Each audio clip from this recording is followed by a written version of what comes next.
আমরা যেমনটা দেখতে পাচ্ছি আজকে সকালে ঠিক ৮ ঘন্টার চেষ্টায় যে সকল চাকরিহারারা রয়েছেন তারা একেবারে বিকাশ ভবনের গেট ভেঙে বিকাশ ভবন দখল করলেন। কিভাবে দেখছেন এই পুরো বিষয়টি?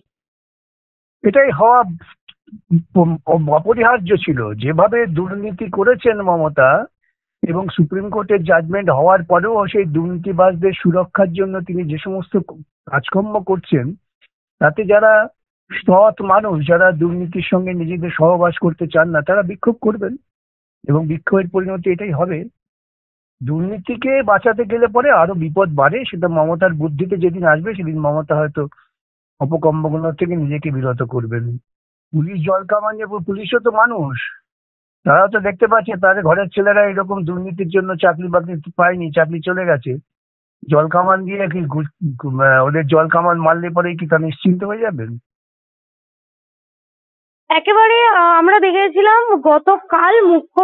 গতকাল মুখ্যমন্ত্রী একেবারে নবান্ন থেকে বলেছিলেন যে ভাতা দেওয়া হবে। সেই ভাতার বিরুদ্ধেই আজকে তাদের এই আন্দোলন। ঠিকই তো। ভাতা মুখ্যমন্ত্রী কার টাকায় দিচ্ছেন? মুখ্যমন্ত্রীকে চুরির টাকায়, চুরিকে বাঁচাবার জন্য ভাতা দিচ্ছেন?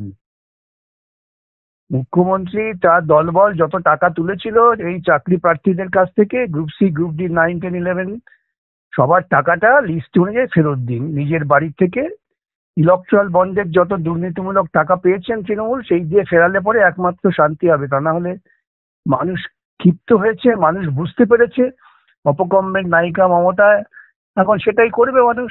আজকে এসএসসি দখল করেছে, আগামীকাল নবান্ন দখল করে নেবে, কেউ ঠেকাতে পারবে না। তাই তো, সেটাই হওয়া উচিত। গোটা রাজ্যবাসীর উচিত এদের পেছনে, আন্দোলনের পেছনে দাঁড়ানো। এরা একটা নির্দিষ্ট নীতির ভিত্তিতে লড়াই করছেন। দুর্নীতি করে মমতা যদি দুর্নীতিবাজদের বাঁচাবার জন্য জনগণের করের টাকা খরচা করতে চান, তাহলে মানুষ এভাবে বিক্ষুব্ধ হবেই। এটা তো হচ্ছে, আমি তোমার থেকে টাকা নিয়ে চাকরি দিয়েছি, সেই চাকরি চলে গেছে তোমার দুর্নীতি করে হয়েছে বলে, এখন আবার আমি জনগণের টাকায় এই দুর্নীতিকে লালন পালন করব। জনগণের টাকা নিয়ে এরকম নয়ছয় করার প্রবৃত্তি তো ভারতবর্ষে অন্য কোনো মুখ্যমন্ত্রী হয়েছে কিনা আমার জানা নেই। এটাও একটা গবেষণার বিষয় হতে পারে যে আমি চুরি করলাম, চোর ধরা পড়লো, তারপর সেই চোরদের বাঁচাবার জন্য আমি আবার সরকারের টাকা খরচা করলাম। মানুষ ঠিক বিক্ষুব্ধ হচ্ছেন এবং এই বিক্ষোভ চলবে। তাহলে পুলিশ বোঝাবে কোনটা আন্দোলন কোনটা আন্দোলন নয়, তাই তো হয়েই গেল।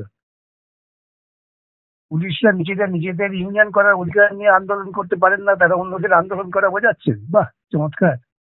তাদের উদ্দেশ্যে বলবো, আপনারা সঠিক ন্যায্য পথে লড়াই করছেন। যতক্ষণ না মুখ্যমন্ত্রী, যার দলবল আপনাদের চাকরি দেবার ভাঁওতা দিয়ে টাকা নিয়েছেন, সমস্ত টাকা ফেরত দিচ্ছেন, করজোড়ে জনগণের কাছে ক্ষমা চাইছেন, ততক্ষণ আন্দোলন চালিয়ে যাওয়া উচিত এবং এই আন্দোলনে সমাজের সর্বস্তরে মানুষের অংশগ্রহণ করা উচিত বলে আমি মনে করি।